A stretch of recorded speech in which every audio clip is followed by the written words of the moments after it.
மயில் மீது நான் இருக்க மனக்கவலை உனக்கெதுக்கு? கவலை என்று வந்துவிட்டால் கந்தா என்று என்னை கூப்பிடு. கன நொடியில் உன்னை நான் காத்தருள்வேன். நீ கவலைப்படும்போது அதை நிவர்த்தி செய்வது எனது கடமை.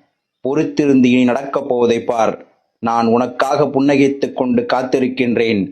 உன்னுடைய வாழ்க்கையில் நீ உயர்ந்த நிலைக்கு வரப்போகிறாய். முருகன் இருக்கும் இடத்தில் வேலும் மயிலும் வீற்றிருக்கும்.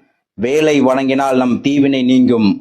மயிலை நினைத்தால் நம்முடைய பயம் அகலும்.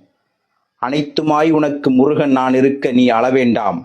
பொழுது விடிந்தவுடன் உன்னுடைய சோகமெல்லாம் சுகமாய் மாறும். உனக்கு என்றும் நல்லதே நடக்கும். எந்த நேரமும் என்னையே நினைத்துக் கொண்டிருக்கும் நீ என்னுடைய அருள் முழுவதும் பெறும் நேரம் வந்துவிட்டது. ஓம் சரவணபவ.